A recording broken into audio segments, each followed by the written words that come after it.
Hi, Patrice.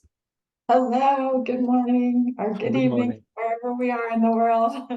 Good evening to you too.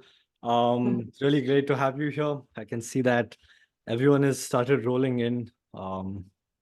Let's just see where we are at. Awesome, great. I mean, like, I think we've been waiting a long time to catch up with you, and we're really glad that we're finally able to do it. So given that, we've been wanting to do this for a while, we're going to make sure that we have everyone join in before we start off so no one misses out on anything. And Yes. we should be good to go in a couple of seconds. Okay, sounds good. Awesome.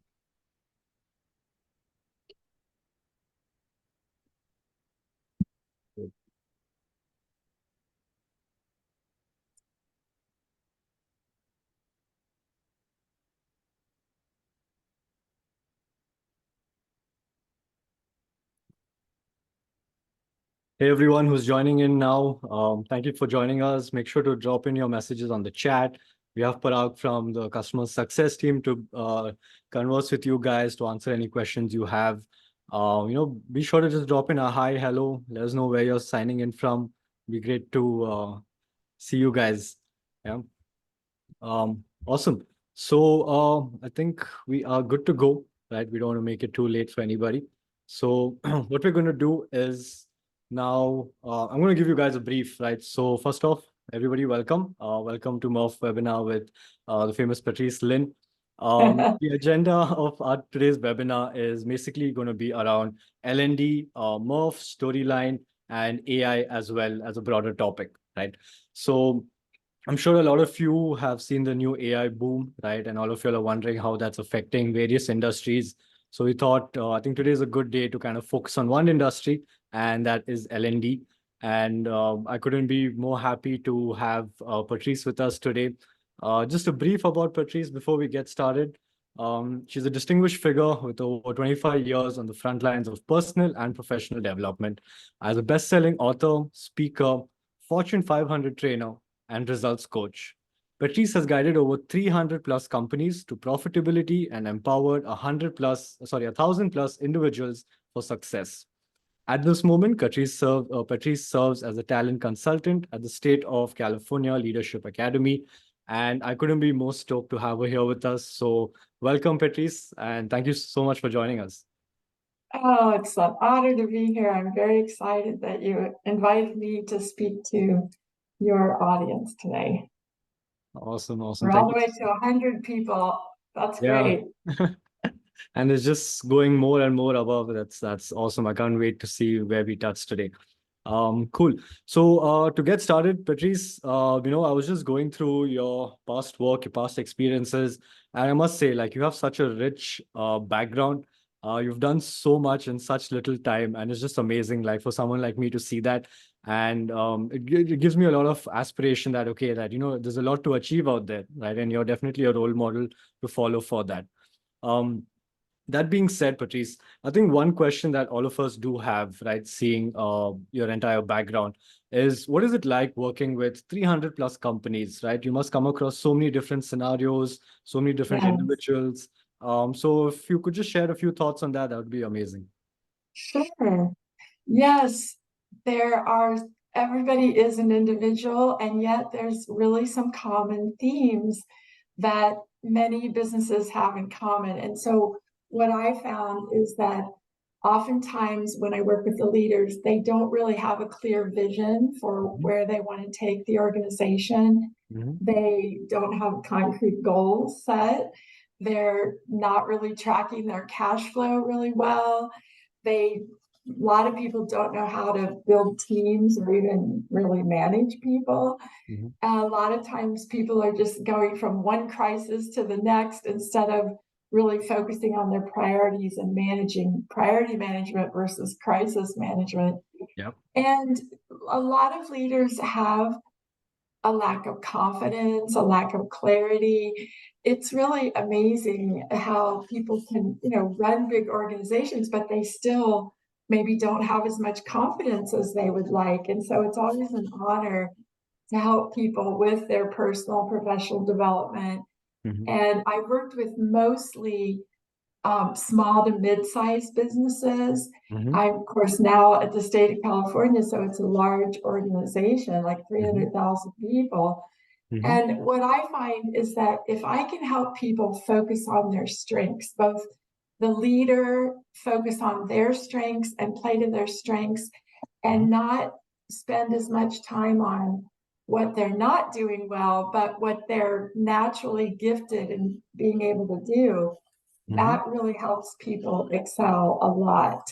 So really helping you focus on your strengths instead of just always looking at what you're not doing well really helps build people's confidence. And that's really a fun thing to do. And it really has made a difference for me. Like I like using the Strength Finder 2.0 profile that the Gallup organization Mm-hmm. put out. And I took it for the first time 20 years ago. And I found out my number one strength is being a learner. And I was like, oh, well, yes, I've always loved to learn. But I really have a natural ability to learn things and then teach other people Mm-hmm. what I've learned. And that's fun to me. As a matter of fact, most of my vacations through my life have been going to conferences, not, laying on the beach like a lot of people want to do. I like to go learn things and be with people and interact with people. So, I have learner individualization, which makes me fascinated by people. Mm-hmm. And I have something called WOO, which stands for winning others over. So Oh. the more new people I can meet in a day, the better. And I love, speaking to groups of people. Mm-hmm. So that's really fun. And then just being a good communicator and taking action. Those are my strengths. So I highly recommend everybody on this call needs to go to the Strength Finder 2.0. It's only like $20 to get your strengths, to analyze your strengths Mm-hmm. in the US dollars. But anyway, it's a great thing to do. So those are just some of the things I've learned. I've had a lot of fun working with so many different leaders. And I think the bottom line is we're all on a journey and we're all working to be the best that we can be, to run our organizations, to be in the learning and development space and really, help, just use our gifts in the world. So we're all on that same journey. Awesome, awesome. I think that's really insightful. I think one point that I would like to highlight from what you've said is focusing on your strengths rather than your weaknesses, which is easier said than done. I feel it's really easy to say that, but when you get down to the nitty-gritty, it takes a bit of effort to actually focus on your strengths and not let your weaknesses overpower you, right? Because I can really Yes. hold you down. So that's really great. The second thing that you mentioned about Strength Finder. So we've dropped in the link in the chat in case anyone wants to check that out after the call. You guys can just go straight to their website and check it out as well. Yeah. It's been endorsed and recommended by Patrice. So if I'm sure it's going to be amazing for us to do it as Yeah, well. I've used it with hundreds of my clients, and I love analyzing people's strengths with them and helping them figure out how they can use that more in the organization that they're in. So it's Awesome. great. That's amazing. Just a side note, I would like to add that given that Patrice has worked with so many organizations and individuals, if anyone on this call feels like, hey, I would love to get in touch with her and discuss more and have her basically mentor me or train me, we've also dropped in her email ID and her website, right, where you can go and check out her testimonials and you can also get in touch with her directly. And she'll be more than happy to coach any one of us here today on this call. So thank you so much, Patrice, for offering your wisdom, I would say, and your services for this. So I really appreciate that. Uh, one Yeah, second. I've done a lot of coaching. I got on the coaching bandwagon early on, so I have about 5,000 hours of one-on-one coaching with people, and I just love it. It's definitely a passion of mine. Awesome. Cool.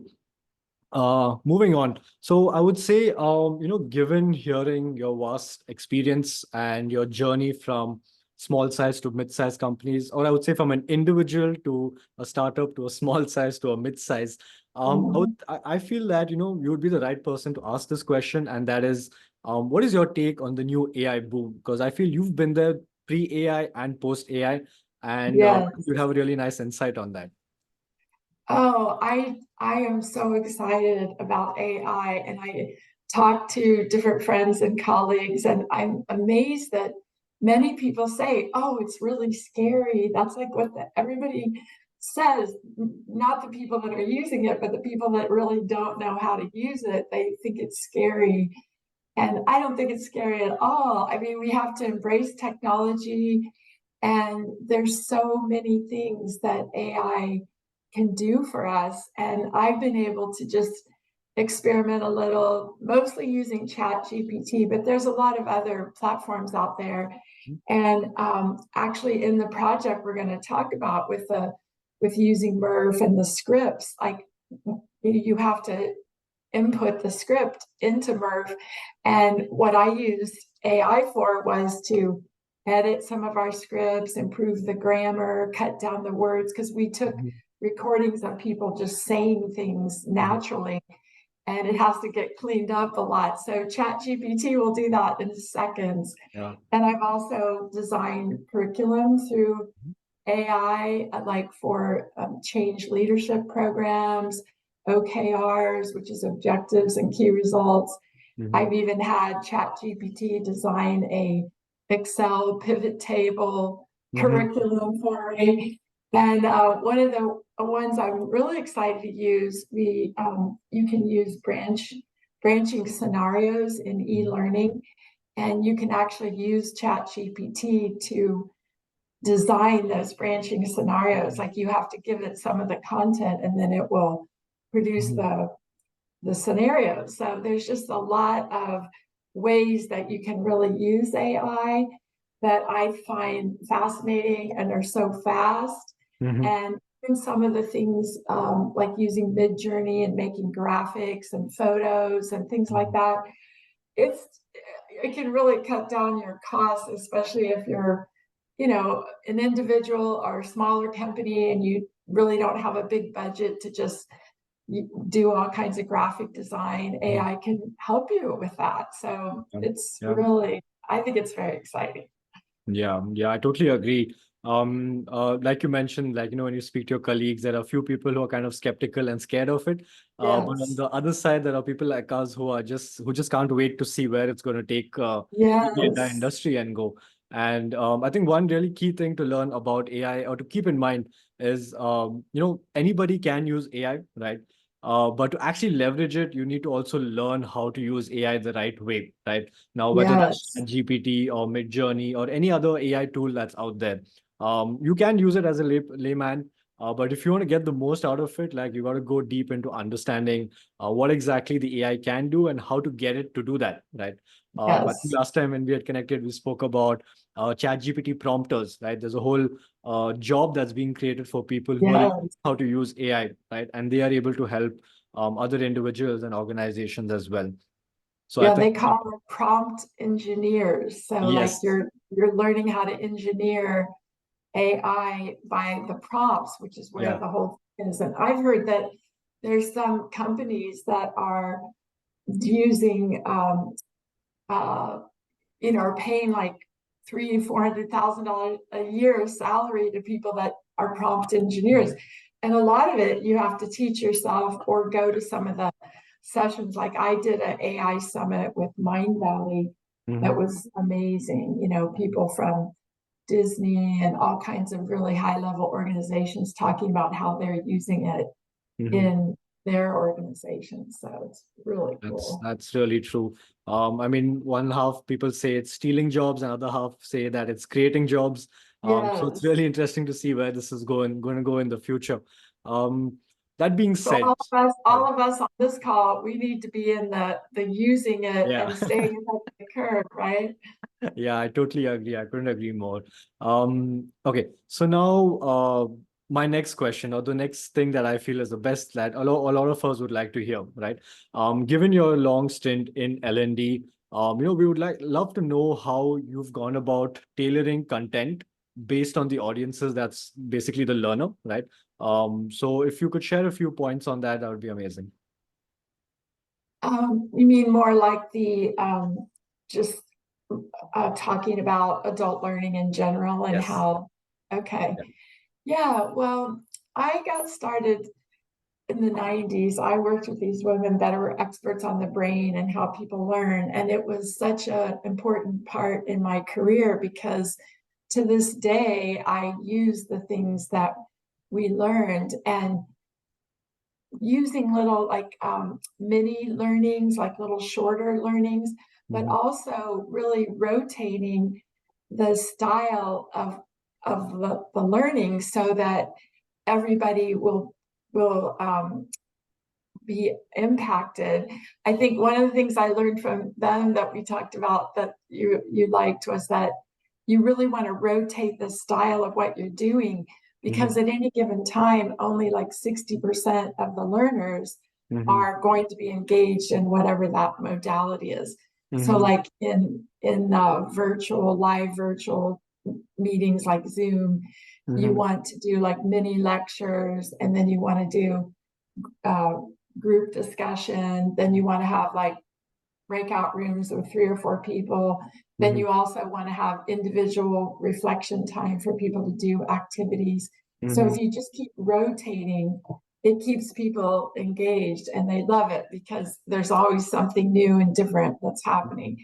And Yeah. so the same with e-learning, you really want to use a lot of different modalities and really rotate what you're doing Mhm. um, so that everybody stays engaged. And that's where like the branching scenarios and then having little vignettes where you're Mhm.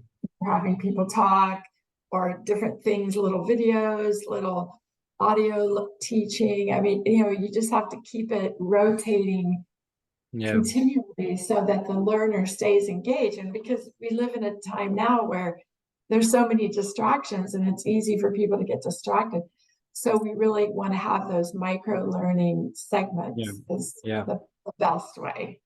Yeah, interesting. I think micro learning is really a key because just given the whole social media trend and Reels and Instagram and TikTok, it's really affecting the attention span of a learner, right? It Because they're really seeing so is. much. Yeah. Yeah. So Yeah, I it used to be think, like a YouTube video would be like 8 to 10 minutes, and now it's yeah. like they got them down to 1 minute segments.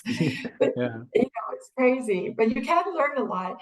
And then we also talked about like the context versus the content. So Mhm. you really want to set a context. The one example I could give you is I went to a training where they were showing us how context makes a difference, and they were talking about learning like a security system in a building, like say a corporate office. Mhm. And the old boring way is to show all the parts of the system and say, this is the system, this is how it works, this is how you set it up. But the person that was teaching said, if you set the context, people are going to be a lot more interested. And so they had like a building, and then they had somebody on the outside of the building that had like a hoodie, a black hoodie, and they were like peeking in the window, and you're just like, oh, I want to make sure our security system is really good. So Yeah. that context and that emotional engagement where Yeah. it has meaning for the learner, that is super important. Yeah. Yeah, so really setting the context and then giving the content Hmm. after you set the context.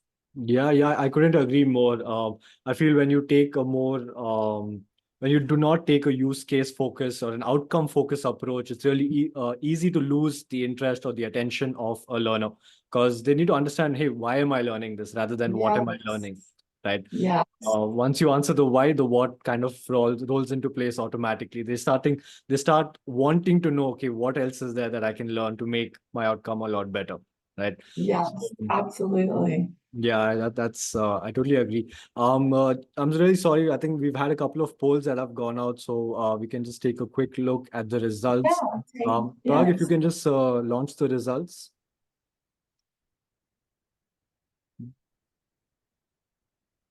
Awesome. So we had one poll that went out related to micro learning. So the question was, what are your thoughts on micro learning? A staggering 90% of people have said it's the future of LND and e-learning. So that's great to see. And then we have a split between it's just a phase and prefer traditional methods. So that's really interesting. It's good to see that majority of people know that, Yes, hey, microlearning is the way to go moving forward. And I yes, think that also holds really good because I feel nowadays mobile phones and internet is so easily accessible. People would love to learn on the go, irrespective of what they're learning. So that makes a lot of sense. Do we have any other poll? Yes, we do. Okay, so this is to get an idea of how people's organizations delivering the learning, right? So amazing, 54% have said hybrid. So it's a mix of both in person and online. 41% have said only e-learning. So that's interesting. They've stuck mainly to online teaching. And 5% have gone as in-person training slash seminars. I think that's quite a close fight between e-learning and hybrid. Any thoughts, Patrice, on this data? well, that's really how I came to connect with Murf, was because when COVID hit, we used to do all of our supervisor training at the state of California Mhm, live in person. mhm, And it would be 80 hours, 2 full weeks that people would come into a classroom and we'd have the presenter and the PowerPoint and all the mhm. classic things. And as soon as COVID hit, no more live training. Everybody, we could meet in person anymore. And so all of that training, that 80 hours of training had to go into an e-learning. And basically the best they could do was take the PowerPoint, put it into an e-learning platform, which we chose Storyline, Mhm. and then add the audio to that, uh, to the To the coast. Yeah.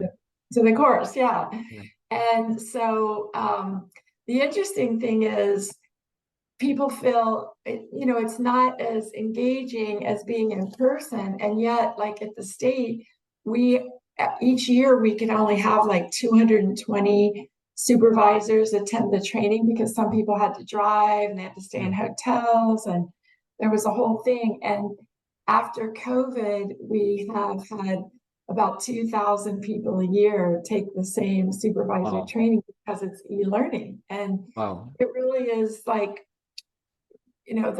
the equal opportunity format for training, because everybody has equal access to it Mhm, and nobody is left out because mhm, of location or mhm. budget or things like that. So there is really a lot of power in the e-learning.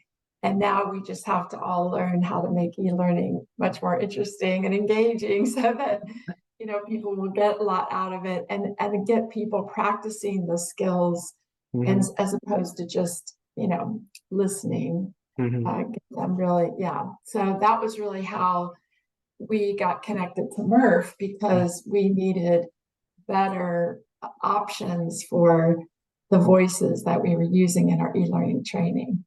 Nice, that's interesting.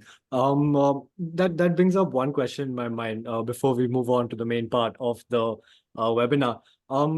Before you discovered Merv, did you guys ever try recording the voices yourself or hire a voice actor, at least to get things off the ground? Did you guys dabble with that?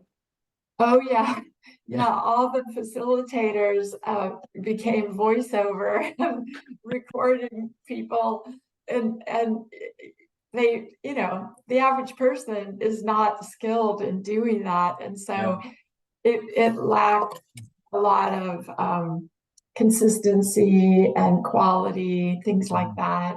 mhm, And there's a lot more slang that goes on when you're just talking into a microphone and you're trying to recreate being in the training environment. It's challenging. So there are great voiceover live people that can do it. mhm, And with Storyline, they had some voices there, but we felt the range of the voices wasn't very good and the quality wasn't good. And that's when we started looking, and that's when we found Murf. Was we felt like, oh, Murf has a lot more diverse voices and a lot more quality control of the voices that we use. So we really like that. So we tried a lot of, a few different things, and that's when we decided that Murf would be the best choice. Got it. Interesting. I mean, the reason I ask is this is something I try to ask anybody who's ever heard of Murf or used Murf is to get an idea of, hey, did you see a difference? Do you see how easier it is to like, use Murf compared to recording it yourself? Because I think one key point you said was consistency, right? It's Yes, not easy to yes, record even say a 30-minute script with the same energy, the same pace through and through, right? I yes, think that's really glad to hear that. You did face that, and good to hear that yeah. Mark was able to help you out with that. Awesome. And there's a Um, lot of audible pauses and like a lot of yeah. so and the next thing, Yeah. things like that. So, it's a lot cleaner when you Yeah. have the Murph voices, and you also have to give the script into Murph. So you have to, we had to really clean up our scripts. Yeah. So that's a big part of the process is Yeah. getting a professional, clear, well communicated script.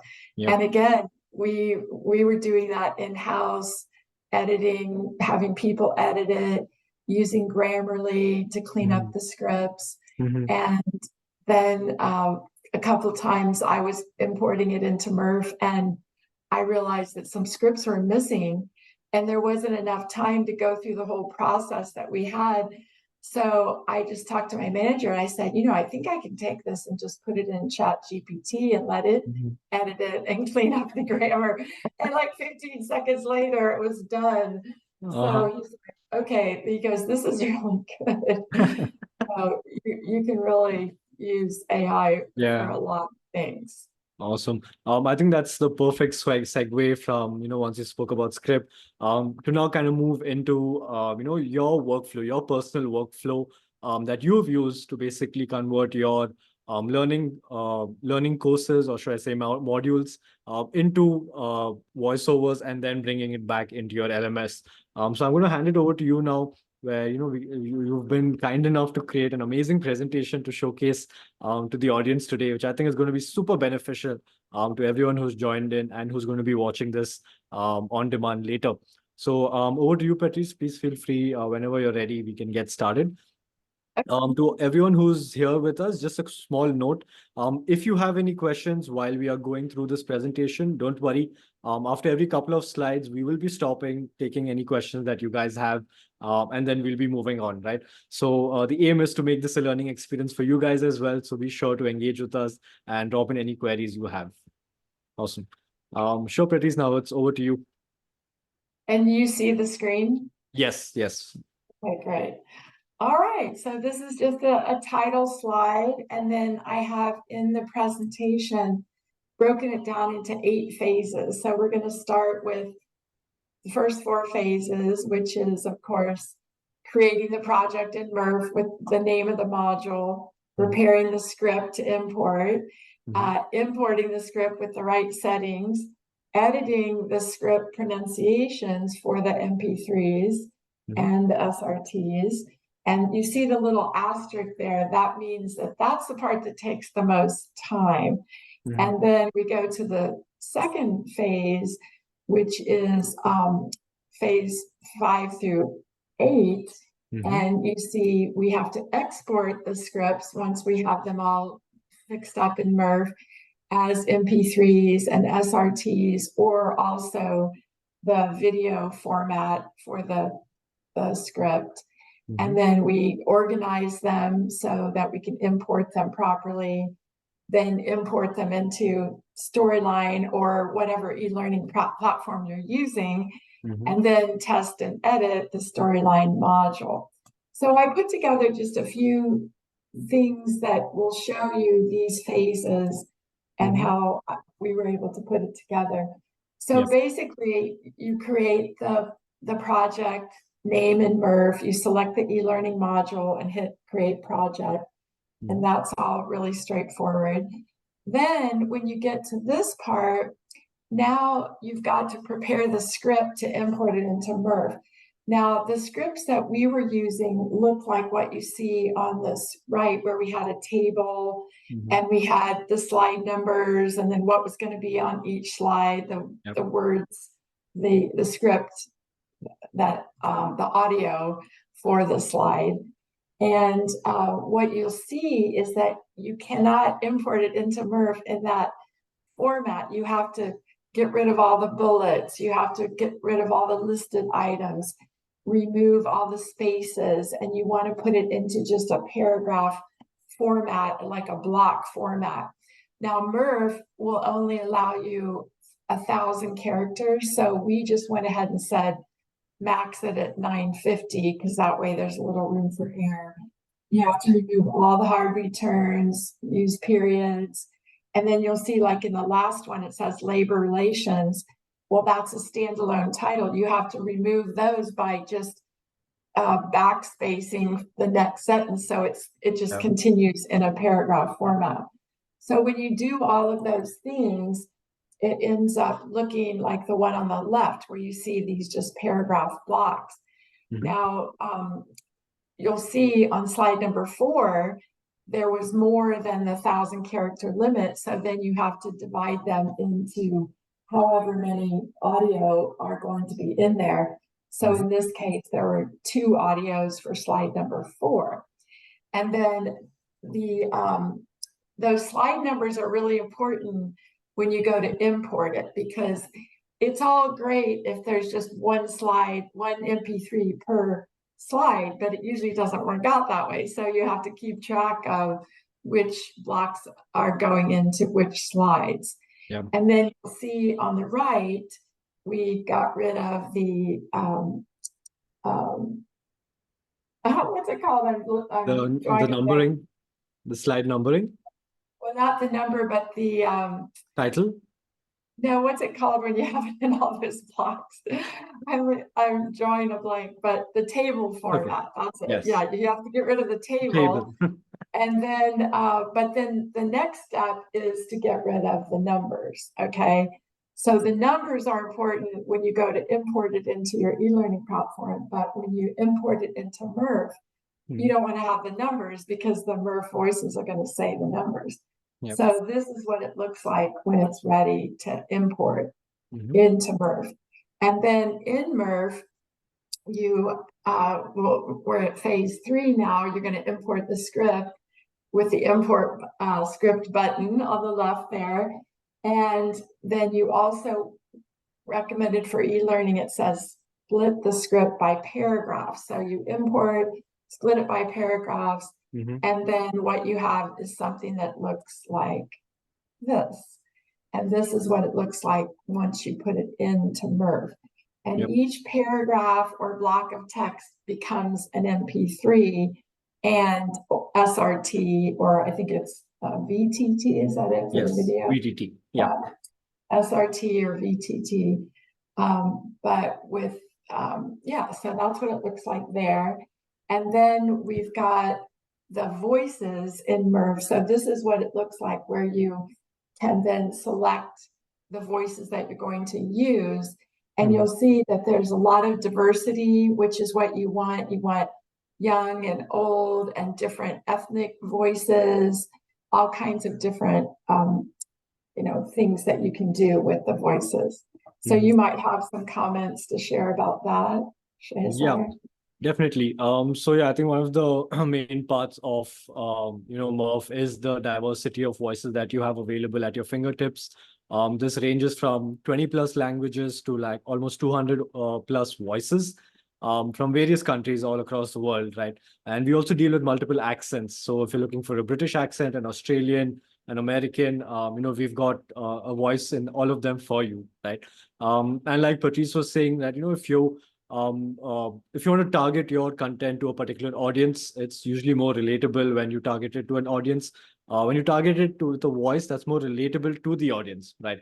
So for example, if you have your entire team is based from different parts of the world, you have the option of tailoring your content for that particular team, say a team that's sitting in England, or a team that's sitting in Australia, a team that's sitting in France. So you can easily move that around and have that ready for them.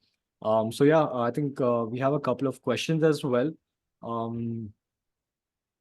Okay, let me just pull up the questions, in other words. Okay. Yes. So I think we'll answer this question live. Russell's question. He says, you enter the script prepared as though to be read. Yeah, I think that's very spot on, right? So for example, if you see a table, what exactly do you want the voice to read out? So you would basically need to remove off all the unnecessary things that a voice will not need to read, and then just have your script ready with just those pointers. So I hope we were able to answer your question, Russell. Let me just see. Um, Okay, we have another question from Vivian. Is it possible to change the tone to emphasize the word or increase the emotional tone? Um, I would say yes and no. So the way you could go about this is we do have the option to emphasize any voice that's available in the studio, right? And this emphasis helps you in increasing the pitch, the tonality of that particular word in that sentence. Simultaneously, we also have tones, or as we like to call it, styles, which you can see in the current presentation on the left-hand side as voice styles, right? So now there will be voices that will be able to give you a narration style, a conversational style, a storytelling, a documentary style, right? So it's really important to choose the right voice that matches your content, right? If you're creating or if you're creating content for an organization, you're unlikely to go for a promotional voice with a lot of energy and enthusiasm, and you want to stick to a voice that's perfect for narration and a bit more professional, right? So yes, you can play around with the style, the tone, and the emphasis as well. I think there was a question for you, Patrice. I don't think it's related to Okay. the presentation, but we did have someone that asked if there are any, sorry, let me just pull this up. Any Okay. particular courses or certifications that you feel is really important or could be helpful to individual? For which topic? For So just AI or yeah, so for e-learning? personal development in AI or in just finding your goals and your strengths. Oh, okay.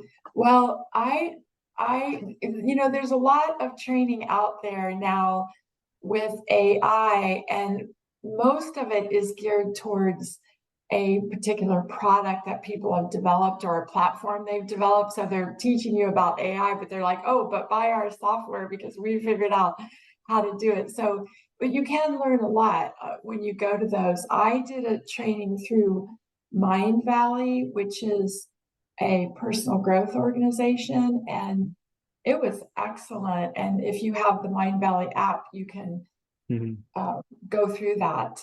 I mhm, thought it was really good. And then there are some more advanced, like actually Mind Valley, they put out an advanced AI training. It was thousands of dollars, and they only had room for, I don't know, a certain number of people that sold out like immediately mhm, because a lot of people are really wanting it. So I would say just look, that's the best that I can say for the AI. mhm, And then we used a company called Yukon Learning when we were learning our storyline. mhm, We'd done a few trainings, some people in house and other things, but the Yukon Learning is very well organized to mhm. learn storyline, and they probably teach other. Well, it's like Softwares. articulate storyline. It's like a suite, yeah. Mhm, So they're really good too. mhm. Got it. You should, Sorry, a follow-up to that, we also have someone asking if there are any L&D specific certifications that you would recommend, specific to L&D. yeah, I can't really recommend any. Okay. So I think it just Yeah, takes a lot of learning from different yeah, sources and putting it together, I guess. Yeah. yes, I think Correct. so. There's so Correct. many organizations out there. That's Okay, well, should we go ahead yes, and let's move on continue. to phase four? So phase four of the eight-step process, eight-phase process, is to then edit the pronunciations because they are artificial intelligent voices, they're not going to be able to say every single word the way that you might like it to be said. Mhm, So Murf has devised a system to correct the pronunciation. So what you do is you highlight the word, so you have to listen. I think actually, let's go back here. mhm, You see these little arrows, you have to actually press that and listen to the whole thing, and that's when you can tell whether they're saying the word properly or not. And yep. that is time consuming. But so you double click. So I work for CalHR, which is California Human Resources, but nobody knows how to say CalHR the way we do. So what you have to do is you highlight it, you double click on it, and it'll put a little thing above it that says pronunciation. And you can either select a pronunciation or customize one. So for CalHR, we just hit the custom pronunciation and put CAL space H space R. And that way it will say Cal HR, the way that we want it to be said. Yep. So you can customize the pronunciation or select some of the different versions that Murf has. And ultimately, it will end up looking like one of these. Now, when I first started, I was doing a lot of what you see in the top one, which was like, and you still might have to do that for phone numbers. You have to put the spaces in there. But I found that like the second one, where you highlight the word and then you customize the pronunciation, is better because, like, you see the question, which one is better for editing closed captions? Yeah. Well, the first one, the closed captioning is going to look exactly like how it's been manipulated. Yeah. So it's really better to use the second version because all of those words will show up in the closed captioning as the correct spelling of the word. Yeah. So that's something we kind of figured out over time. Yes. So does anybody have any questions about that?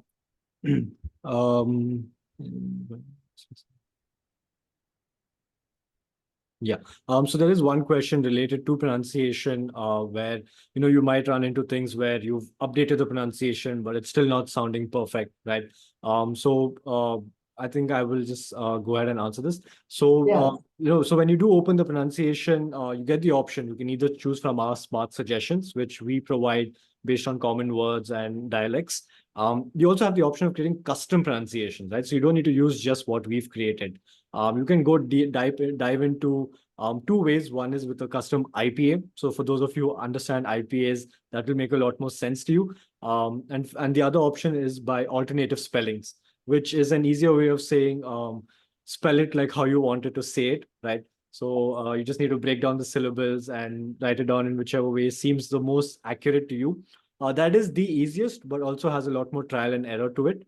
Whereas IPAs is something that, if you do spend a little bit of time on and understanding how IPAs work, that goes a really long way in basically getting that perfect pronunciation.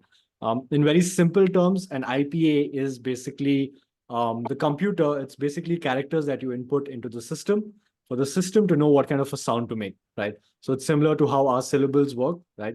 When we put a couple of alphabets together, we get a sound, and then you put a few more and you get a word, right? So similarly for the system also to understand that, that's the equivalent of an IPA.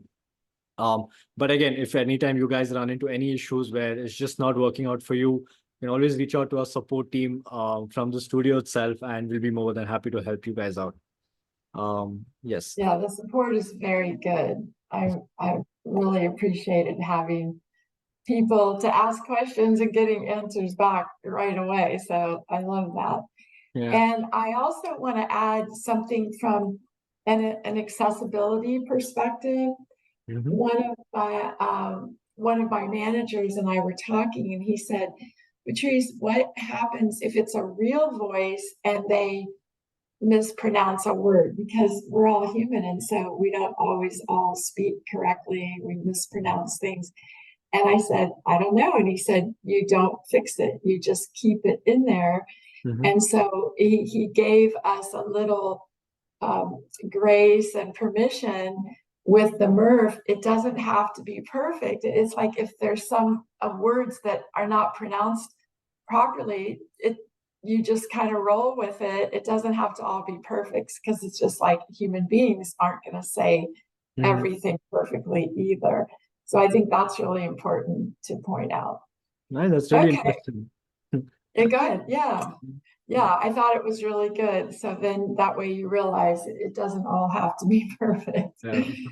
And you can leave a couple of things in there that don't sound exactly like they're supposed to. But see, then that's where the closed captioning is helpful, because you can read the word Yeah, And if it's not sounding exactly right, you can read it. So that's good. that's So true. then, yeah, so once you get the script the way you want it, now you need to export the script from Murf into the MP3, SRT, or the VTT files. And basically, you're just going to select on the left for the MPPs, voice only, split by blocks, MP3, high quality, and mono. And then you're going to hit download. But on the SRT, you select script, split by blocks. Both are going to be split by those same blocks that you entered it in. And then the SRT and hit download. And so then I have just a few little screenshots here that show you where it goes, like the red circle shows you where the download is. It shows you a little bit what they look like when they come out from Murf. If it's been successfully downloaded, then you need to click on the download, find the folders, and then you bring them into your computer, your desktop, in the folders that you set up. And I'll show you in a minute a little bit more about that. Yep. And if you get any kind of an error message like this, it's typically that you're over the 1,000-character limit. Because see, remember, if you add pauses, like you can add pauses, weak pauses, strong pauses, that takes up character space as well. So that's why we went with the 950, because that way you have a little breathing room in how you might do the spacing and pronunciation. So that's important to know, that that's typically what it means if it doesn't export properly. Now, at this point is where I reached out to Storyline, because I needed to figure out, okay, now how am I going to import all of these into Storyline? And what I found out is that the MP3 and the SRT must be in the exact same folder with the exact same name. And then if you import then the MP3 into your e-learning platform, the SRT, the closed captioning, will come right along with it. So you don't have to do two different imports. Yeah. But there might be a little maneuvering to get it to look like that. So from within Murf, the SRT files will have the first phrase of the paragraph block, the first few words, and then the MP3s will have the same exact title, but it will have the 48K mono. So this will not work because it's not the exact same title. And on the right-hand side, you'll see the process that I developed for making them the same title, which is basically just slowly, well, first of all, you have to create a shared folder, and then Control A to highlight the MP3s, Control C to copy them, and then paste them into that folder, and then repeat that for the SRTs. So Control A, Control C, Control V into the folder. So now you have one folder with both SRTs and MP3s in it. Then you have to double click slowly on the SRT name, and it will highlight the title. And then you go to the one below it and double click the MP3. Well, first you copy and then paste. So you copy and paste it. And if you do it the way I outlined there, it really doesn't take that long. Like if you have maybe a list of 50, it'll take about 15 minutes to get them all the exact same name. And then you'll see this slide is that they look exactly the same.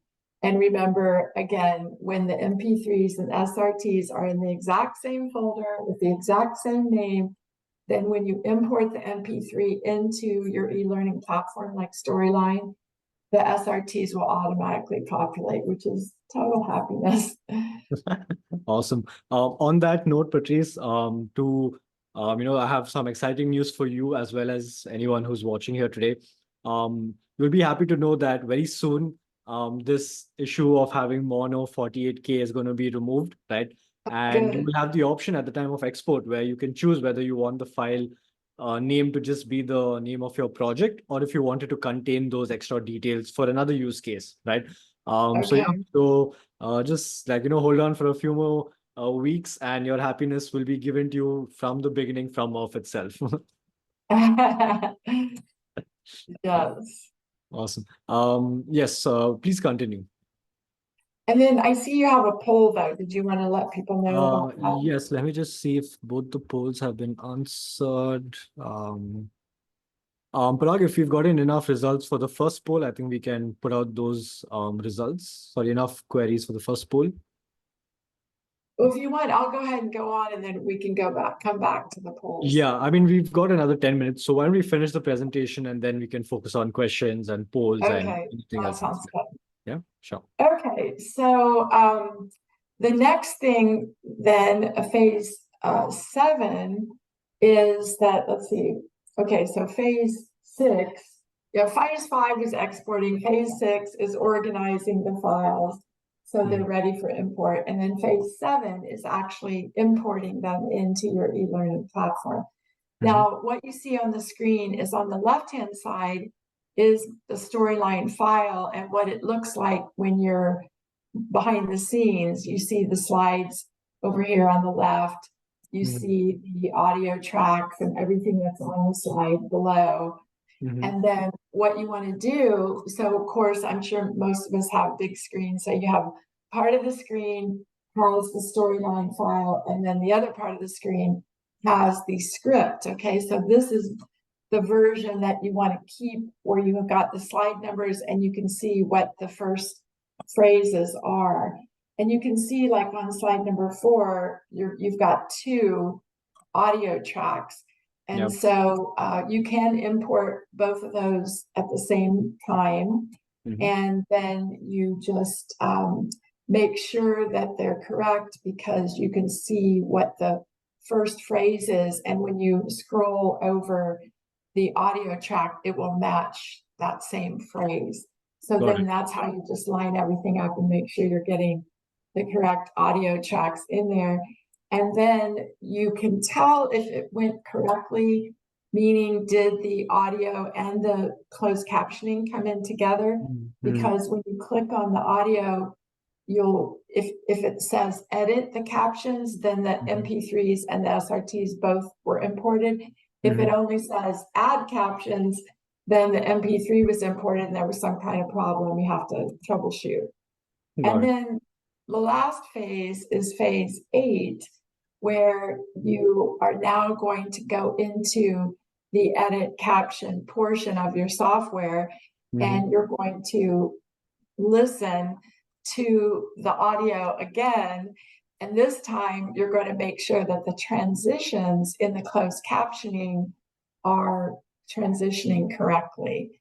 And my big tip is always look at the above caption to monitor the smooth transition. When I first started doing this, I was looking at the ones at the bottom, and that's not helpful because the participant, the learner, sees the one at the top.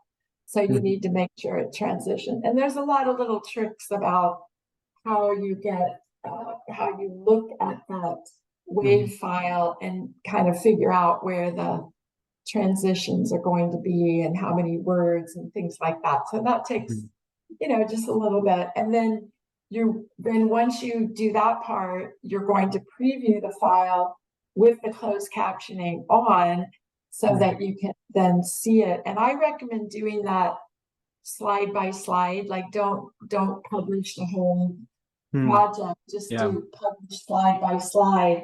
And that way, if there's a problem, then you can just immediately go and fix it. Yeah. And I recommend that the learners or the reviewers look at the whole project. But if you're the one doing all this, you want to do it like little segments. Got it. Got it. Awesome. So then we'll just go to here. This is the summary of what we just went through. And here's the final screen. So basically just step by step. And if there are any other questions, I'll be happy to help you, or Shayasar will help you. Yeah. Before we jump into the questions and the polls, I just want to say, thank you so much. I think this presentation was on point And it's so great that we have quite a few people asking us to publish this after the event so that they can go through themselves.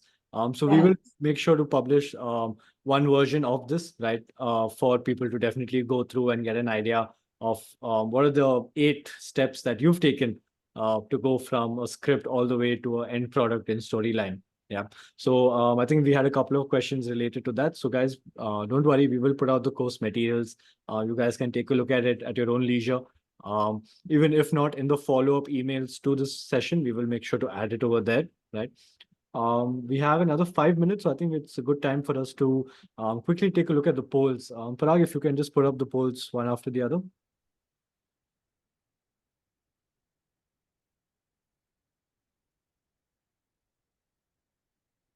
Okay. So we had one question that said, what is your go-to LMS? And the clear winner was 360 Learning. That's there. Followed by, we have 10% at Moodle, 7% at Docebo, and 5% at Canvas LMS, and D2L with 2%. So I think that's quite interesting. Any comments on this, Patrice? I mean, you guys use storylines, so you might not have too much context, but anyways. Well, I did notice that the others category is 59%. So there's quite a few Oh people yeah. Oh, using I other. had to scroll. My bad. I'm so sorry about that. Yeah, that's okay. Yeah, Oh, there's quite a few so people using interesting. other. I mean, there's so many platforms out there. Yeah. I think it's really vast now, given the whole boom in the L&D industry and things like that. I think this is really interesting. We should definitely get some more information on what these others are. That'll be really interesting to know. And I pulled the questions up and I see there's a question Yes. about, it says, I've been doing my voiceover and export import slide by slide. That was how we were told to do it internally. Mhm. And then I was chatting in the Murf chat and I was having problems with something and they go, well, send me your script and I'll see, import it and see what happens. And I'm like, wait, what? You can import it all at one time? I was like, oh, this is going to save a lot of time. So yeah, we're working with Yeah. Murf files and an all-in-one export import is definitely the way to go. You don't want to do it slide by slide. That is super time consuming. Yeah, you can import an entire Word doc, and while exporting, you can export in one click. You can export each block as a separate MP3 file, each sub block Yes. separately. So that kind of freedom to play around is completely up to you, depending on how you need it. Yeah, Um, but it's definitely a lot easier to import the whole script and then mm, export all the files at the same time. Huge time saver. yeah. There was another question. Mm, Presentation material, yes.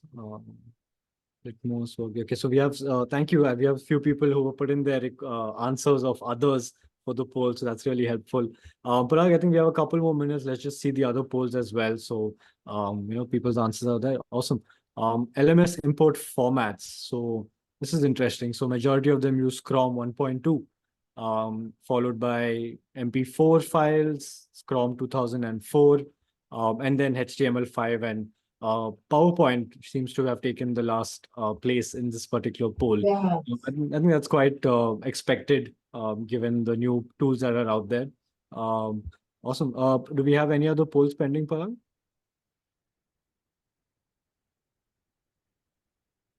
Great. What type of animations do you use in your modules? Slide transition seems to be the highest, followed by text animations and then annotations. Interesting. Yeah, I think that's some very insightful data over here.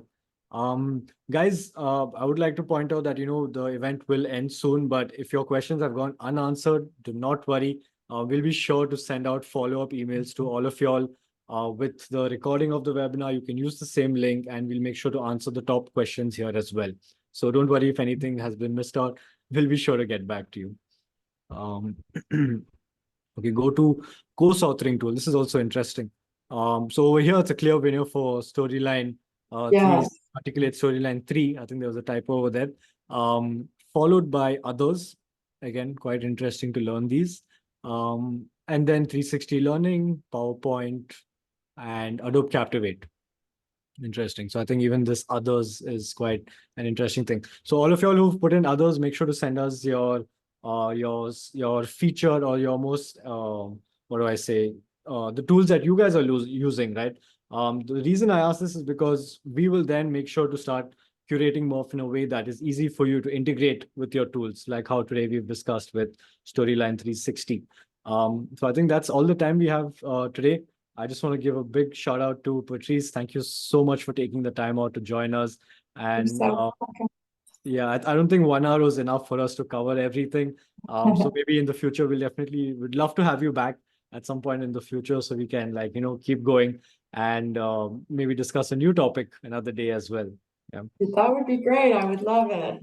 But I awesome. want to wish the best to everyone out there. We're all learning new things and coming up with new learning and development strategies. So it's an incredible time, and we have to keep the human beings in mind and know that everybody's going through lots of changes, lots of stress, and the more that we can create learning solutions that people enjoy and are positive and helpful, then it's just going to help eliminate some stress out there in the world. So I'm all for that. Yeah, yeah. I mean, I think this has been an amazing session. Thank you so much, Patrice. You're welcome. All right. Thank you so much for joining, guys. We will catch you in the next event soon enough. Bye bye. Bye.